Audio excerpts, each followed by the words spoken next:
शांति। कल हम बाबा की अव्यक्त मुरली सुन रहे थे,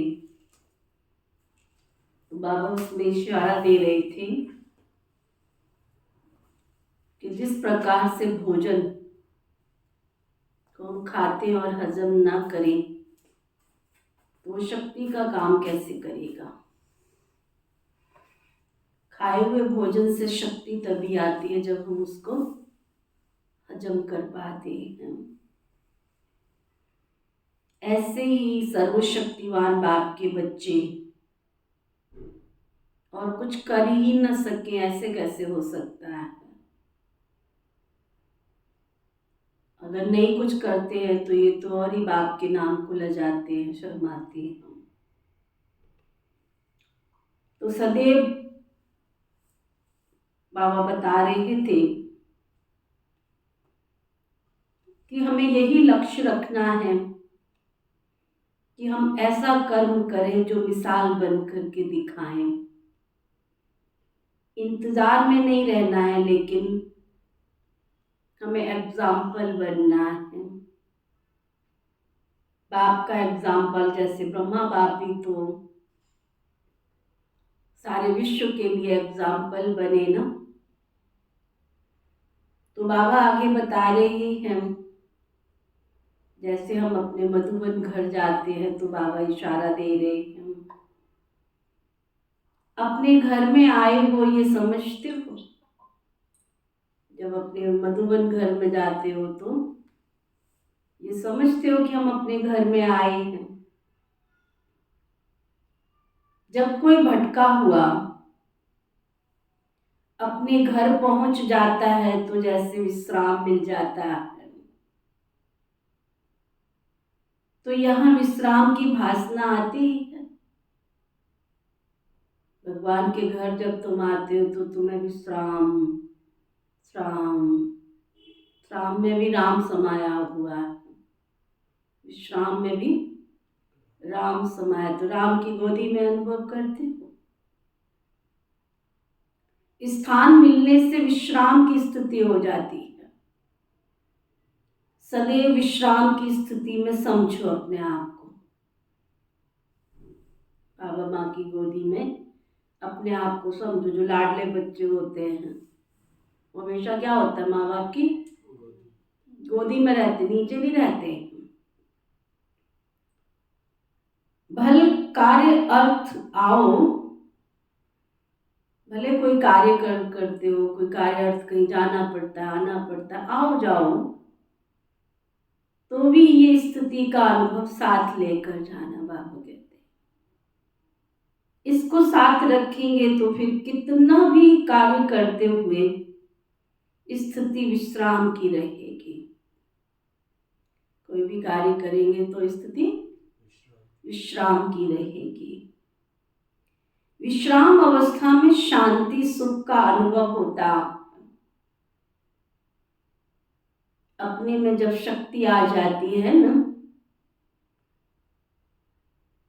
बाबा बहुत अच्छी और गहरी अनुभव की बात बताने जा रहे हैं। जब हम बाबा की गोदी में अपने आप को स्थित समझते हैं, बाबा की गोदी में अनुभव करते हैं, तो बाबा कहते हैं जो विश्राम की शक्ति जब आती है तो सुख शांति का अनुभव होता है।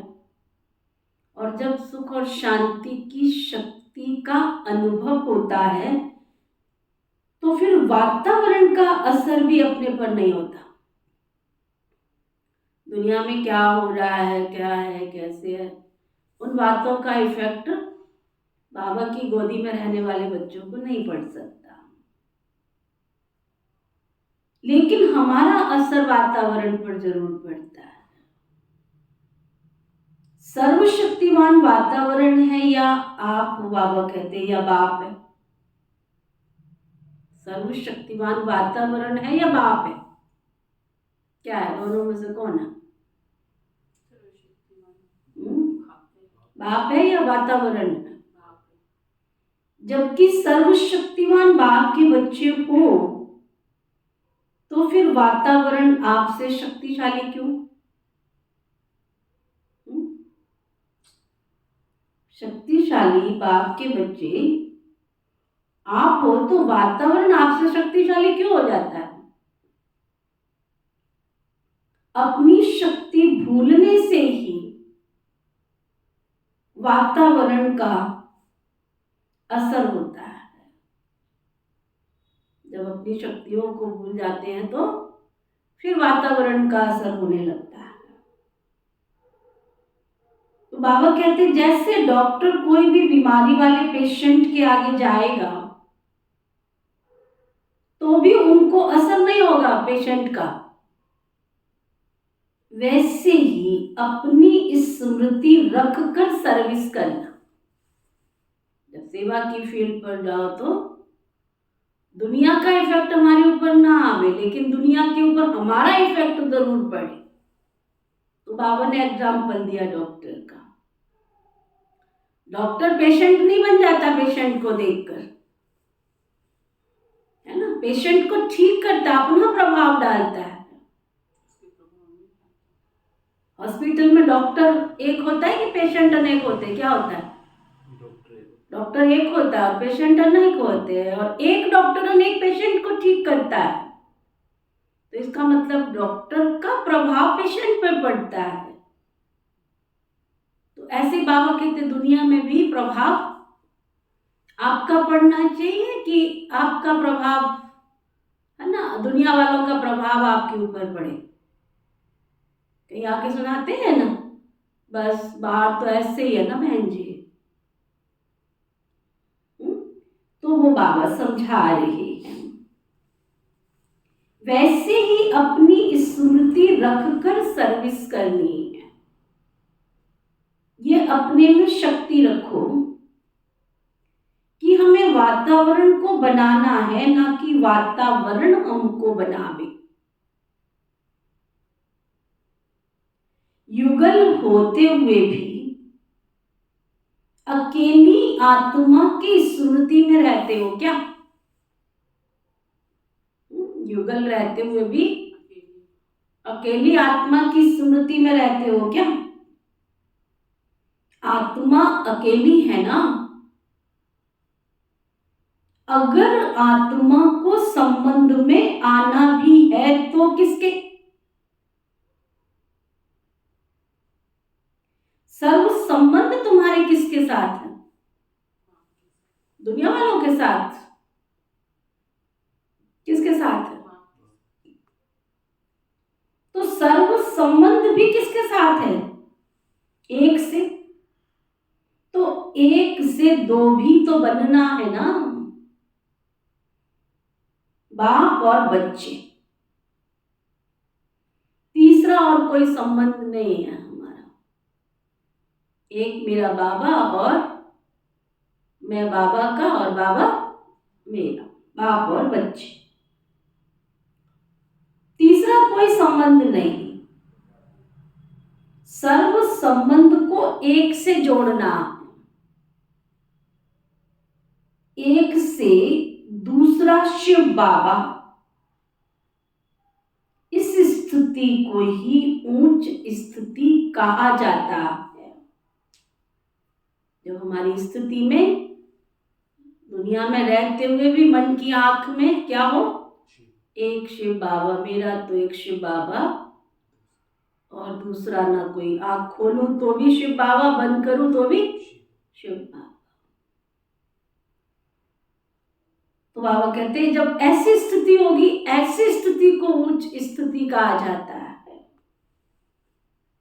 तीसरी कोई भी चीज देखते हुए भी देखने में न आवे। अगर देखना है तो भी एक को देखें। बोलना भी है तो उनसे। ऐसी स्थिति रहने से ही माया जीत जगत जीत बनेंगे।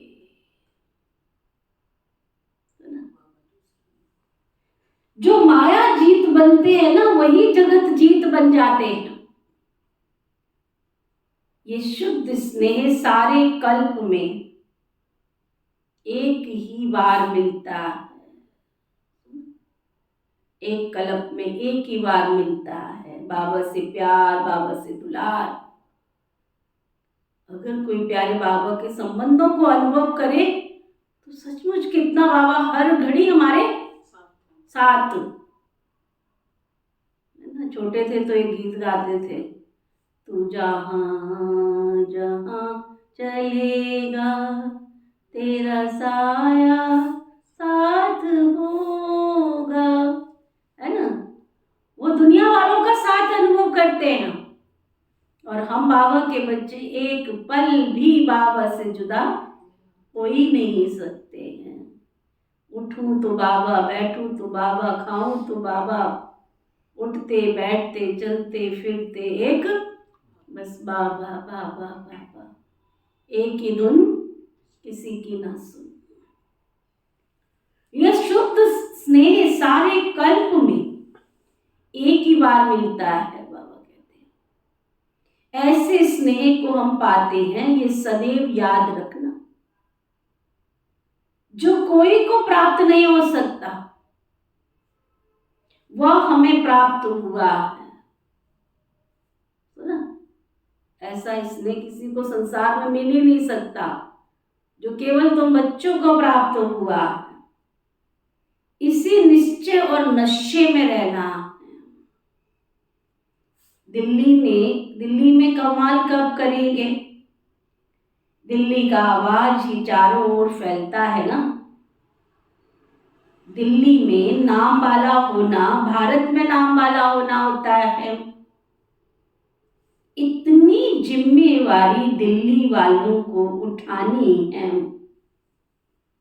समय बहुत कम है और सर्विस बहुत करनी है।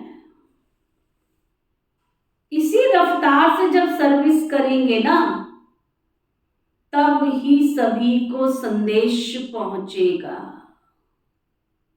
बाबा कहते इतनी तेज स्पीड होगी, रफ्तार होगी, तभी अनेक आत्माओं तक संदेश पहुंचेगा।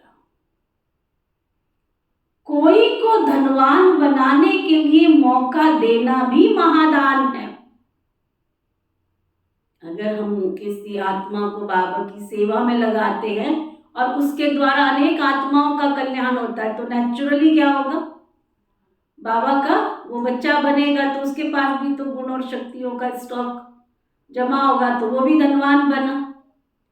तो बाबा कहते किसी आत्मा को आपने सेवा में लगाया और उसको धनवान बनाया तो ये भी क्या बाबा बता रहे हैं?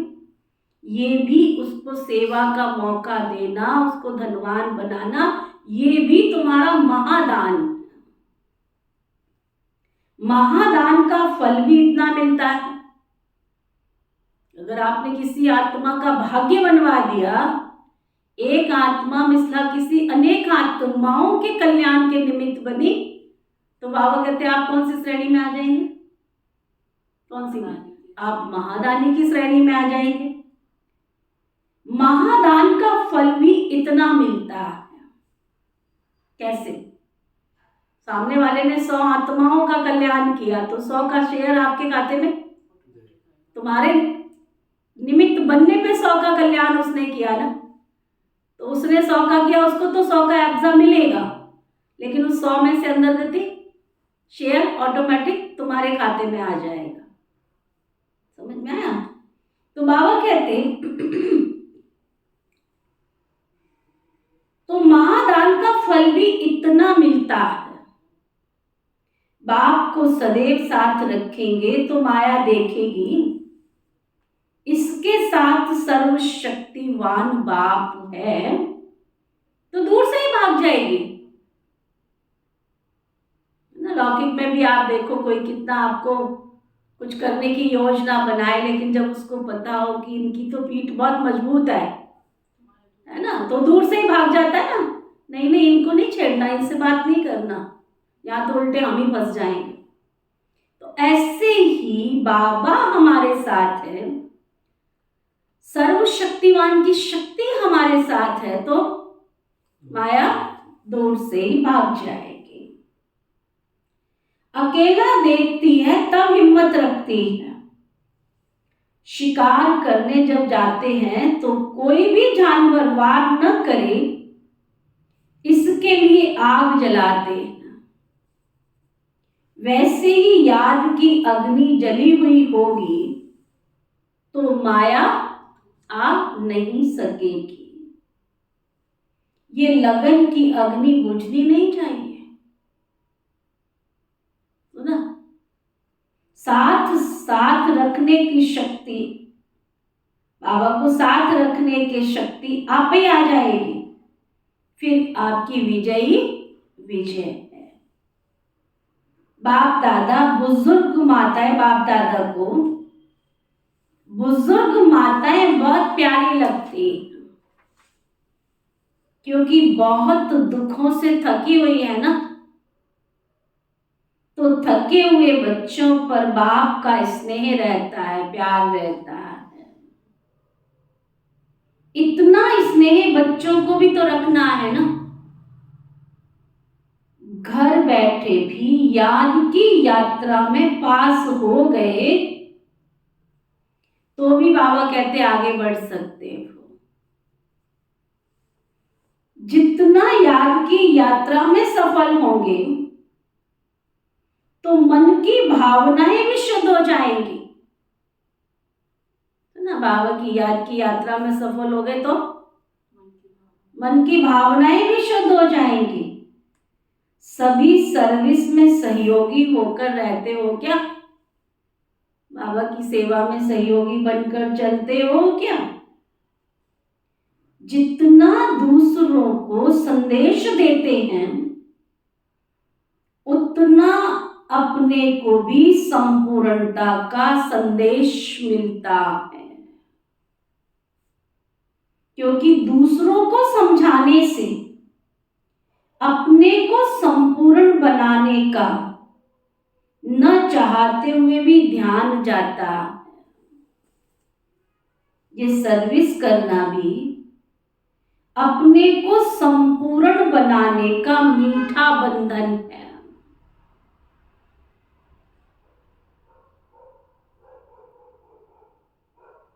इस बंधन में जितना अपने को बांध लेंगे ना उतना ही सर्व संबंधों से मुक्त होते चले जाएंगे। सर्व बंधनों से मुक्त होने का साधन क्या हुआ? दुनिया के सर्व बंधनों से मुक्त होना है तो उसका साधन क्या हुआ? एक बंधन में अपने आप को बांधना। ये मीठा बंधन भी अब का ही है, फिर कभी नहीं होता, है ना। ये मीठा बंधन, ये प्यारा बंधन भी अभी बनता है। इस बंधन के बाद कोई सतयुग में थोड़ी इस बंधन में बनेंगे। अभी संगम युग में बाबा का ये मीठा सा प्यारा सा बंधन है। सभी इस ईश्वरीय बंधन में बंधी हुई आत्माएं है ना। श्रेष्ठ कर्म करने से ही श्रेष्ठ पद मिल सकता है। अगर श्रेष्ठ कर्म करेंगे तो ही भविष्य का सारा आधार क्या है? कर्म के ऊपर। श्रेष्ठ कर्म करने से ही श्रेष्ठ पद मिल सकता है और श्रेष्ठाचारी भी बन जाते हैं।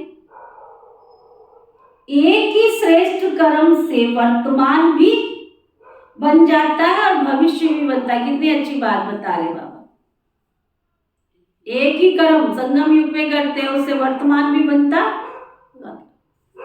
और भविष्य भी बन जाता है, दोनों बन जाते हैं, है ना। कितनी गहरी बात है। दुनिया में जो कुछ करते हैं उसका तुरंत मिल जाता है, तुरंत दान महाकल्याण, है ना। अब करते हैं तो मिल जाता है, लेकिन यहाँ तो अपना अब तो मिलता ही मिलता है, लेकिन भविष्य में भी मिलता है कर्म का फल। सुना, श्रेष्ठ कर्म करने से ही श्रेष्ठ पद मिल सकता है और श्रेष्ठाचारी भी बन जाते हैं।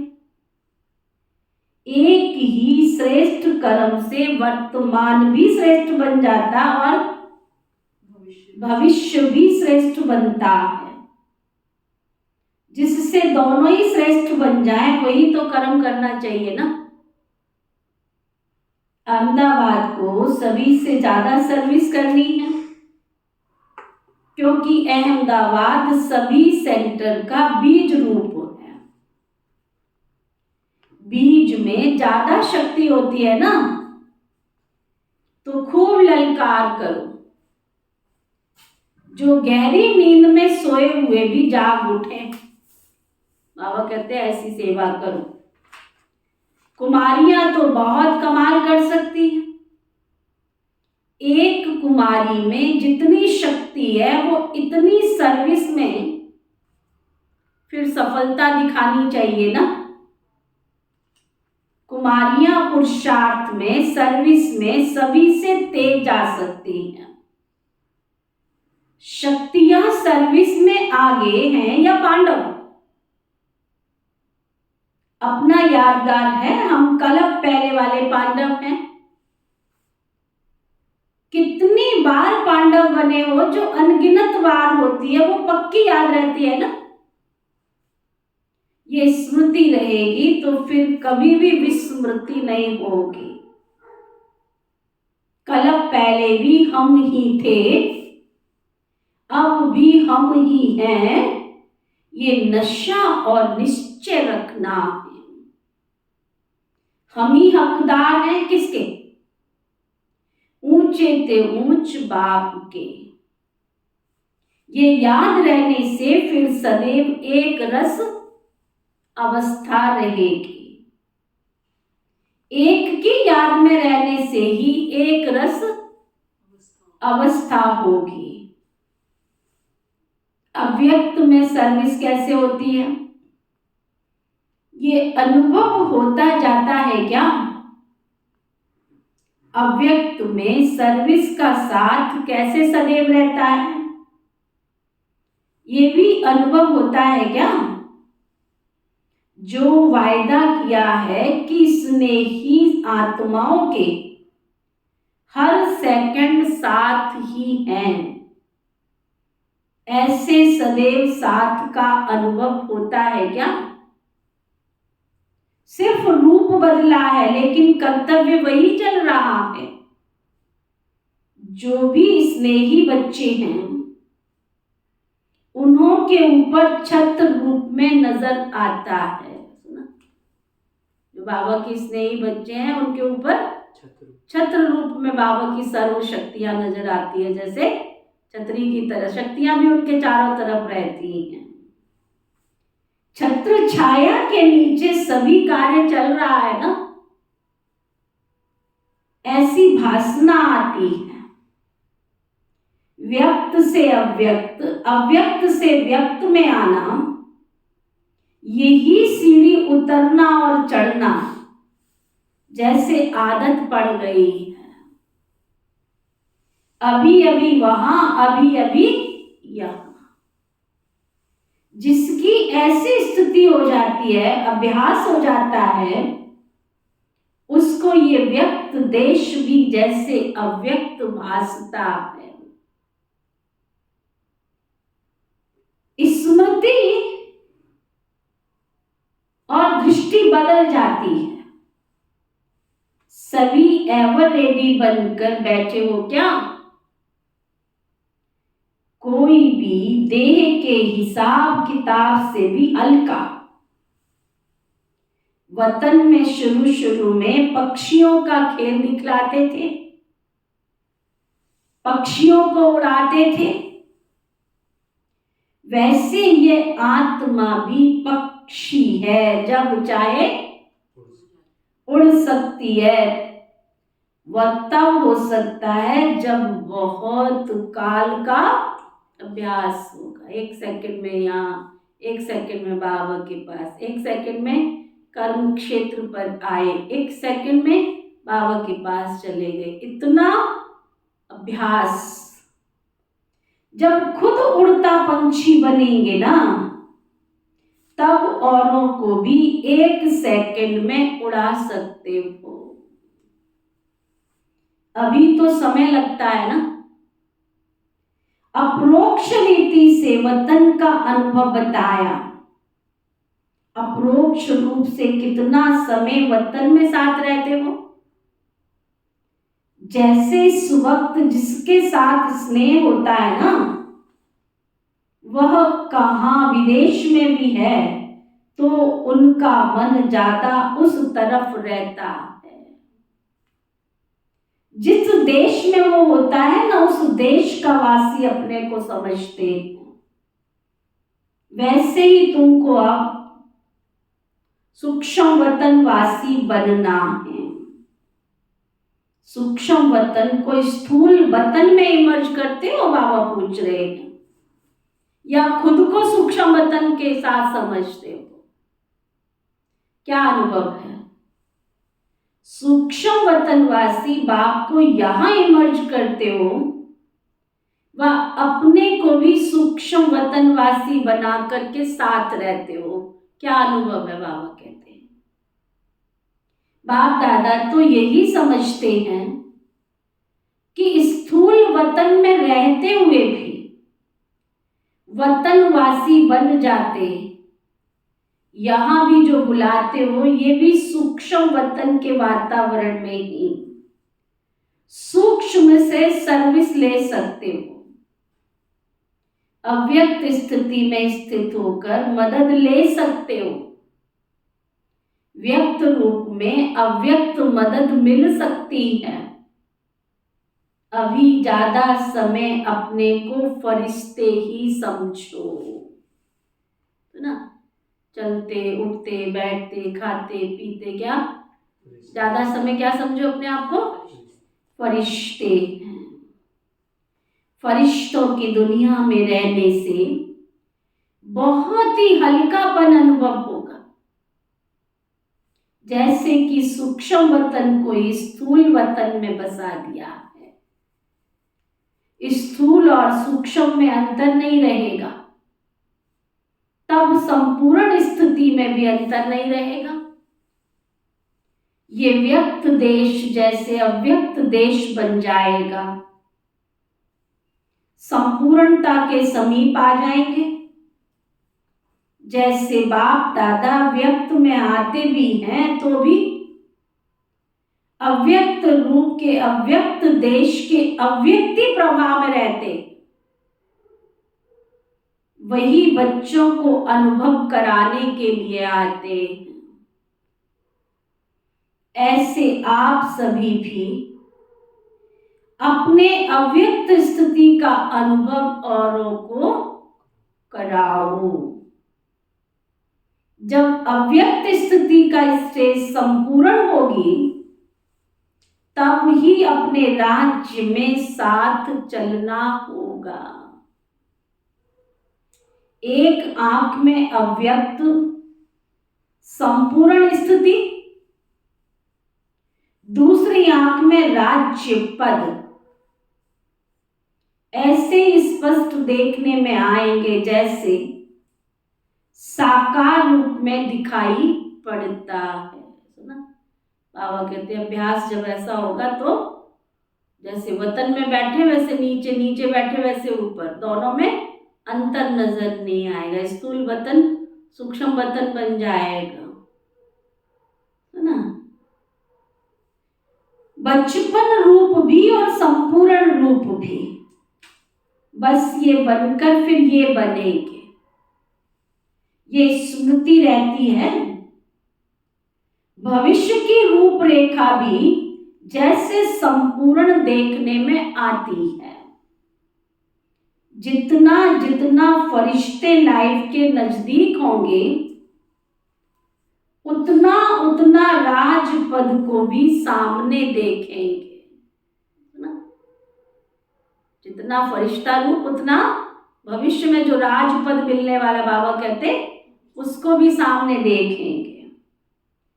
दोनों ही सामने दिखाई देंगे। जैसे आजकल कई ऐसे होते हैं ना, जिनको अपने पास्ट की पूरी स्मृति रहती है, तो ये भविष्य भी ऐसे ही इस स्मृति में रहे कि हमको ऐसा बनना है। वह भविष्य के संस्कार इमर्ज होते रहेंगे, मर्ज नहीं। इमर्ज होते रहेंगे। सुना? अच्छा। ओम शांति शांति शांति।